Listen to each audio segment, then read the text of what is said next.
কারণ আমি গত 6 মাস আগে ব্যাংককে আপনি দেখে আসছি অলিভ গাছ একটা বনসাই বিক্রি করে 2 কোটি টাকা। আমার কাছে ছবিও তোলা আছে। 2 কোটি টাকার বনসাই অলিভ গাছ বিক্রি করা, বাও আপনি বিক্রি করে 1.5 কোটি টাকা। 13 লক্ষ টাকা কেন চাচ্ছেন আপনি এই গাছের বিশেষত্ব? এই বিষয় তো একটা বনসাই এটা হচ্ছে একটা গাছ 50 বছর এটাকে মেনটেন করে এটা করা হয়। আপনি জানেন যে জাপানিজ একটা বনসাই 1 কোটি 1.5 কোটি 2 কোটি টাকা বিক্রি হয়। বনসাই হচ্ছে এরকম একটা শৈল্পিক জিনিস। এই জন্য এই গাছটার দাম এরকম। আচ্ছা, এই যে এই 50 বছর বয়স এই গাছটার, তো এই বয়স নির্ধারণের বা চেক করার কোনো ব্যবস্থা আছে? এটা আছে, এটা যে আমাদের যে বংশটা তৈরি করে বংশ শিল্পী কে এম সবুজ, তার কাছে যে যখন যে গাছটা শুরু করছে পালা থেকে তখন থেকে এই পর্যন্ত রেকর্ড তার কাছে আছে। এই গাছটার বয়স যে 50 বছর সেই রেকর্ডটা তার কাছে আছে।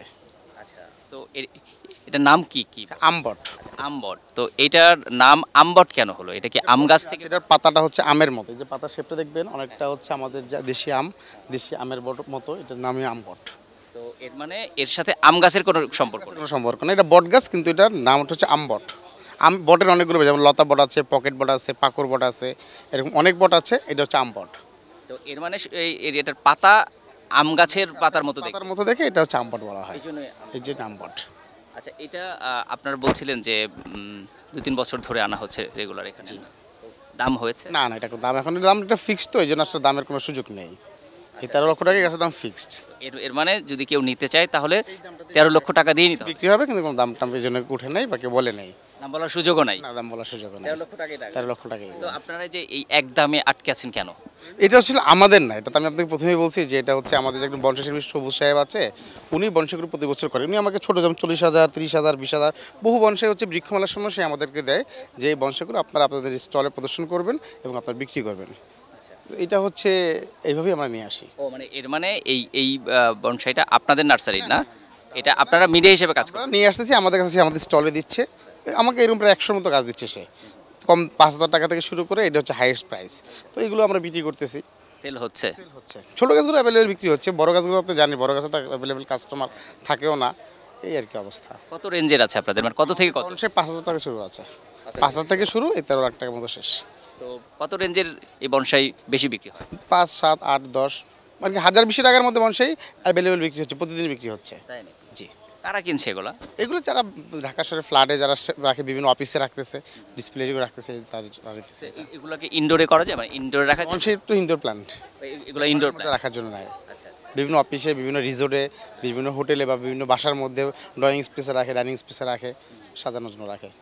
তো এর মানে যে ইদানিং তো আসলে একটু দাম নিয়ে অনেক বিষয় আসছে যে মানে দাম এখন শো আপ করার জন্য বা পাবলিসিটির জন্য করা হয়, তো আপনাদের মধ্যে এরকম বিষয় কাজ করছে কি? বনসাইটা তো আমি আপনাকে প্রথমেই বলতেছি, বনসাইটা তো একটা অনেক লং টাইম প্রসেসিংয়ের ব্যাপার। এটা তো এমন তো না যে আমি একটা গাছটা আজকে লাগাইলাম 6 মাস পর রেডি হয়ে গেল, এটা একটা অনেক দাম। কিন্তু এই গাছটাতে একটা গাছ 50 বছর মেনটেন করতেছে, তার খরচ আছে, একটা ধৈর্য আছে, একটা স্থান যাচ্ছে, প্রতিদিনই তার খরচ যাচ্ছে, এটা একটু বেশি ভাবতে হবে। আর বনসাইটা হুট করে একটা গাছের দাম যদি কেউ 5-10 লাখ টাকা দাম চায়, সেটা অবাক করার মতো জিনিস। কিন্তু বনসাইয়ের যে দামটা হচ্ছে এটা প্রথম থেকেই হয়ে আসতেছে। আপনি একটু ফলো করে দেখবেন, জাপানিজরা, চাইনিজরা, যেমন আমাদের ঢাকা মেইন রোডটাতে দেখবেন বড় বড় বনসাই কত দাম দিয়ে বনসাই আনতেছে। তো এটার প্রচলনটা আছে দেখেই এটা চলতেছে।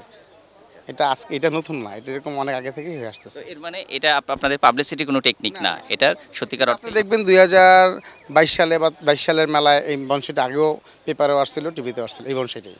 আপনি একটু ফলো করে দেখলে আমাদের পেয়ে যাবেন।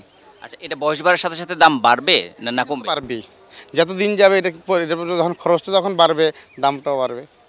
আচ্ছা, এই যে 13 লক্ষ টাকা দাম চাচ্ছেন এইটার, তো এটা নিয়ে কি বা দাম বিষয়ে প্রশ্নের সম্মুখীন হতে হয়, বিশেষ করে দর্শনার্থী যারা? না না না না না, মোটামুটি এটা আসলে যে মানুষ দেখতেছে তো, কারণ একটা ছোটো গাছ যখন 20,000 টাকা হয় 5 বছরের বনসাই, 10,000 টাকা হয়, 30,000 টাকা হয়, তো একটা গাছ যখন 15 বছর হবে তার দামটা এরকম হবেই।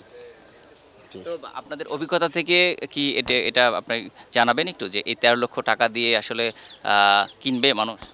সেটা তো আমি বলতে পারতেছি না এখন কিনবে কি না, এখন কেনার গাছটা বিক্রি হবে কিনা সেটা আসলে তো এটা ভবিষ্যৎ, এটা বলা যাচ্ছে না। কিন্তু আমরা আশাবাদী বিক্রি হবে। আচ্ছা আচ্ছা। কারণ আমি গত 6 মাস আগে ব্যাংককে আপনি দেখে আসছি অলিভ গাছ একটা বনসাই বিক্রি করে 2 কোটি টাকা। আমার কাছে ছবিও তোলা আছে, 2 কোটি টাকার বনসাই অলিভ গাছ বিক্রি করা, বাও আপনি বিক্রি করে 1.5 কোটি টাকা। তো এটা যদি এরকম থাইল্যান্ডে হয়, ইন্ডিয়াতে হয়, সিঙ্গাপুরে হয়, মালয়েশিয়া হয়, তো বাংলাদেশে একটা গাছ 10-12 লাখ টাকা বিক্রি হইতে পারে। তাহলে এটা নিয়ে কথা বলছে যে 13 লক্ষ টাকা একটা গাছের দাম, এটা নিশ্চয়ই তাহলে আপনার দৃষ্টিতে যে এটা আসলে অবাক হওয়ার এটা অনেক শ্রম গেছে, যে এটা করতেছেন তার সময়, তার স্থান, তার মেনটেনেন্স, এটা অনেক খরচ। বনসাই অনেক খরচ, বনসাইয়ের খাবারগুলোর অনেক দাম। কি খায় বনসাই? বনসাই বিভিন্ন আপনার এনপিকে খায়, হরমোন খায়, বিভিন্ন পরিমাণ সার খায়, তাকে মাল্টিভিটামিন স্প্রে করতে হয়, অনেক খরচ। রেগুলার করতে হয়? রেগুলার করতে হয়, নাহলে আপনি দেখেন এই গাছটা মাত্র 2 ইঞ্চি মাটির মধ্যে আজকে 15 বছর থেকে কীভাবে বেঁচে আছে, এক লিমিটেড খাবারের মধ্যে মাত্র 2 ইঞ্চি মাটি। টোটাল যে মাটিটা যদি ছাড়ি 5 কেজি মাটি হবে না। আচ্ছা, 2 ইঞ্চি মাটি। 2 ইঞ্চি মানে প্লেটটা হচ্ছে 3 ইঞ্চি, 2 ইঞ্চির মধ্যে মাটিটা আছে। যদি মাটিটা যদি আমি ঝেড়ে দিই 5 কেজি মাটি হবে না, তার মধ্যে তার লাইফটা আটকে আছে এবং দেখুন খুব সুন্দরই আছে। হ্যাঁ, কোনো ডাল অসুস্থ বা কোনো ডাল ভাঙা বা কোনো ডাল খাওয়া তা কিন্তু না, সেটা কিন্তু ফ্রেশ আছে। তা তার পিছনে একটা শ্রম আছে, খরচ আছে। কেমন খরচ হতে পারে এই তাহলে এটা তো আমি আসলে মেনটেন করি না, এটা আমি বলতে পারতেছি না। এটা তাহলে আপনার আমাদের যে বংশের শিল্পী তার সাথে কথা কি নাম জানিও না? কে এম সবুজ। কোথায় উনি কি আপনাদের সাথে? না উনি হচ্ছে গাজীপুর কোনাবাড়িতে, ওনার বংশের ফার্ম আছে লিভিং আর্ট। আচ্ছা আচ্ছা আচ্ছা তা আপনি লিভিং আর্ট, হ্যাঁ আপনি গুগলে সার্চ দিলে পেয়ে যাবেন।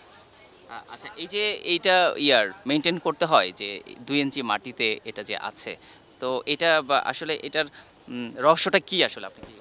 রহস্য তো এরা রেগুলার খাবার দিতেছে, এটা মাটিতে খাবার দিচ্ছে, স্প্রে করতেছে, আবার মাঝে মাঝে মাটি চেঞ্জ করে দিতেছে, কোকোপিট দিতেছে, জৈব সার দিতেছে, ভার্মি কম্পোস্ট দিতেছে। প্রতিটা খাবারের একটা নিয়ম আছে, একটা মাপ আছে। ওই নিয়ম অনুযায়ী সে ধরেন আজকে গাছটা বৃক্ষ মানে আসতে হচ্ছে 20 দিন, তার মধ্যে সে এসে একদিন খাবার দিয়ে গেছে। মানে সে মানে গাছটা এইভাবেই মানে আমাদের যেমন একটা আম গাছ আমরা কী করি, পানি দিই, মাসে একবার ওষুধ দিই বা পোকা লাগলে ওষুধ দিই, শেষ মেনটেন্যান্স। কিন্তু এটা মেনটেন্যান্স সম্পূর্ণ ডিফারেন্ট।